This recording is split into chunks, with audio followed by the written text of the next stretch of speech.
Our story begins with Kobe Bryant, who was accused of rape in 2003. All you need to know about this case is that he was defended by lawyer Pamela Mackey, who also defended Casey Anthony and Harvey Weinstein. I will not go into the sordid details of that night, but what transpired is nothing short of bizarre. After the rape case, Kobe signed a 7-year contract for over $136 million. Kobe had a major transformation and created an alter ego called the Black Mamba. Between 2006 and 2015, he was deep in Chinese endeavors, including the Kobe Bryant China Fund, and played in the 2008 Beijing Olympics. His career rocketed, and he constantly thanked the Black Mamba. Was this his admittance of MKUltra mind control? How many times in pop culture have we seen famous celebrities take on alter egos?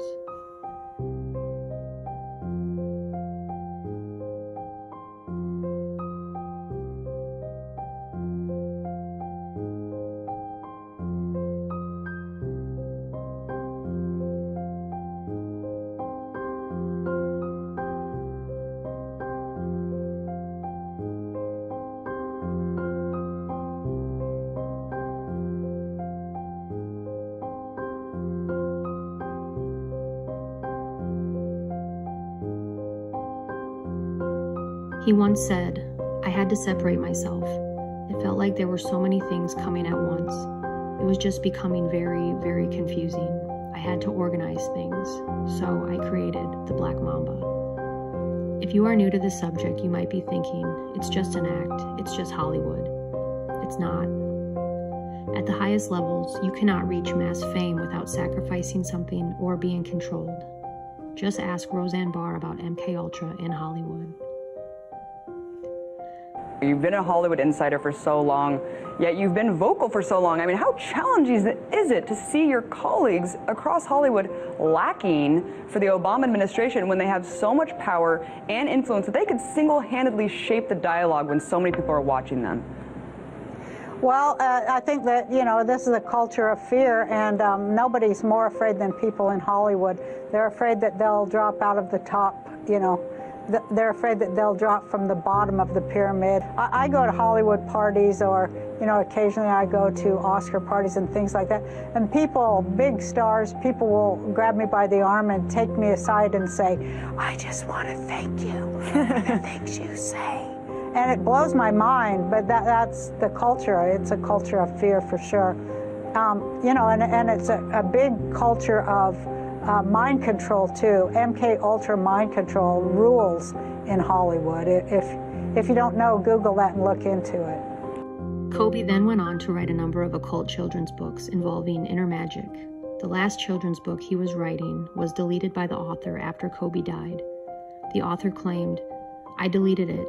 It wouldn't benefit anyone." His basketball stardom continued to rise, making millions, getting more endorsement deals, which eventually led him to his next endeavor. In 2013, Kobe Bryant partnered with Jeff Steibel and created Bryant and Steibel, a venture capital firm focusing on developing technology, gaming, data, and media.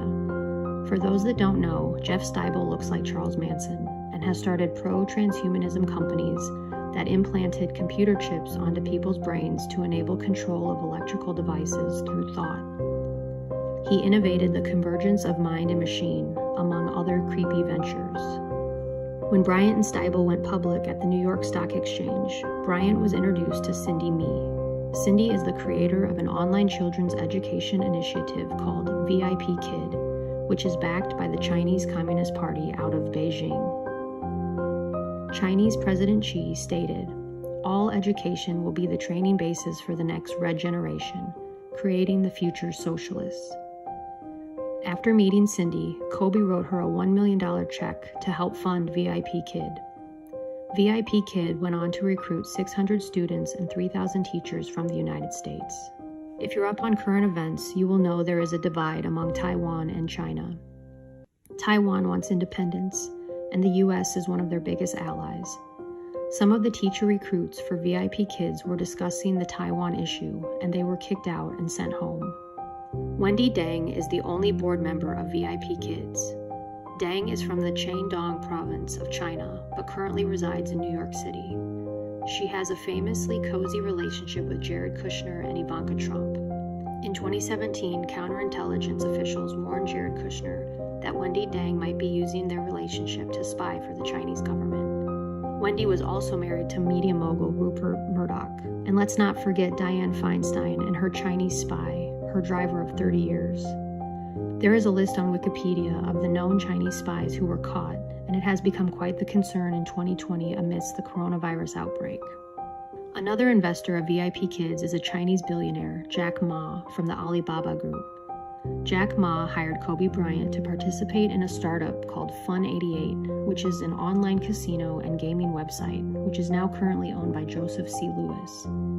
Joseph C. Lewis teamed up with George Soros on foreign exchange trade deals and is the main investor in Tavistock, and in 2007 made an $864 million investment in Bear Stearns.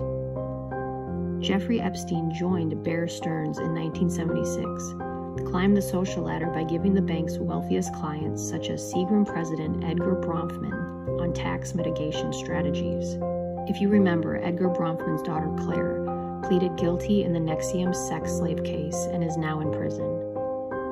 In the book, Man of the World, The Future Endeavors of Bill Clinton, page 414 mentions how Kobe Bryant was signed on to Teneo Sports in 2014 and went on to donate money to Tavistock Group and the Tavistock Clinics.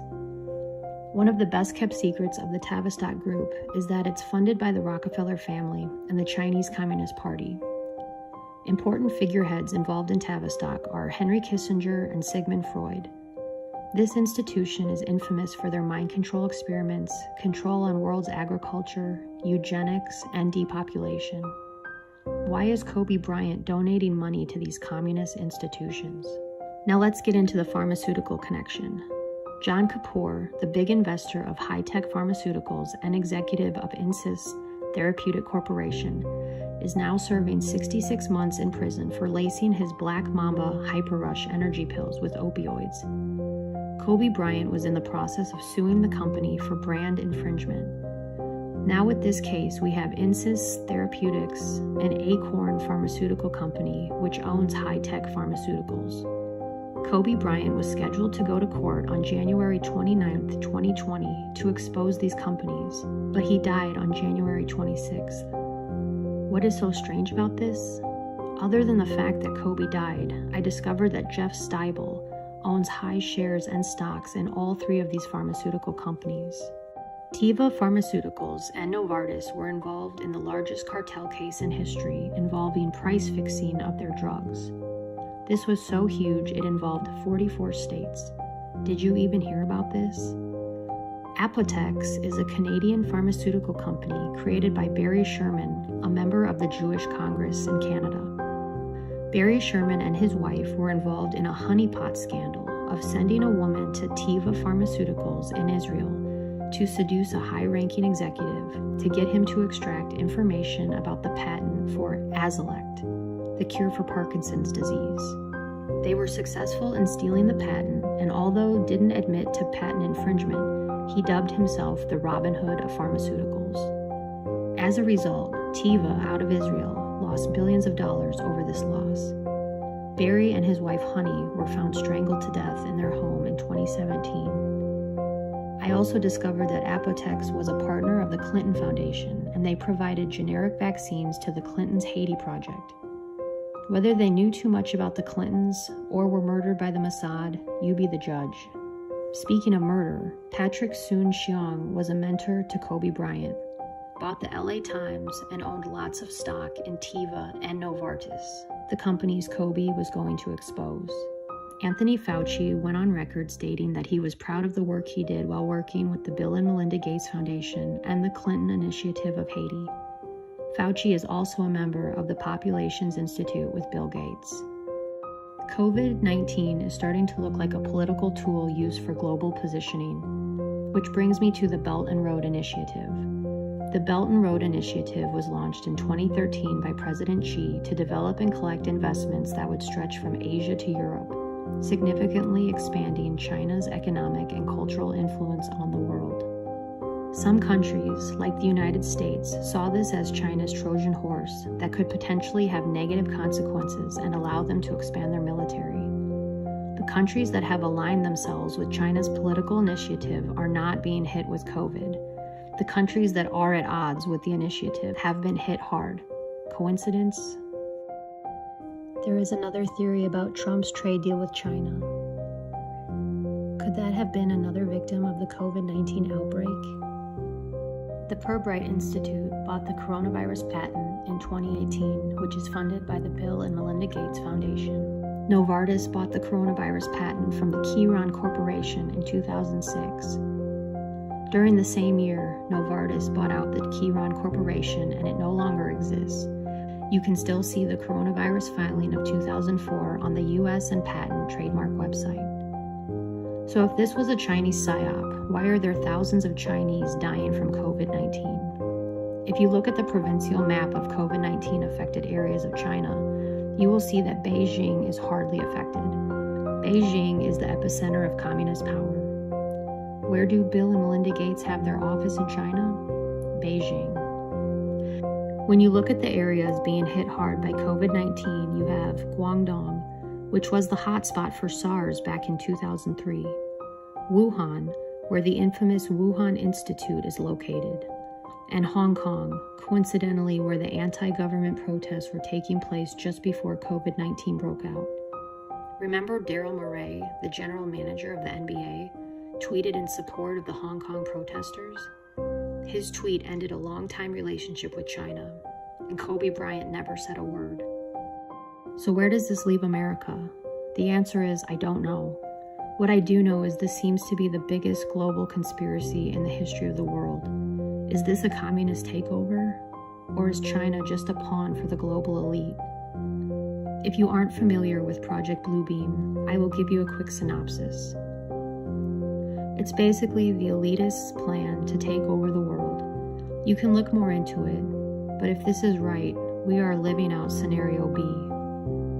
Does Trump have the situation under control, or is he, for the first time, not winning? I want to give a shout out to Larry Gators for helping me find the truth to this global conspiracy and helping me connect the dots. I will leave you with that to do your own critical thinking, and until then, stay safe out there and don't stop questioning the world around you.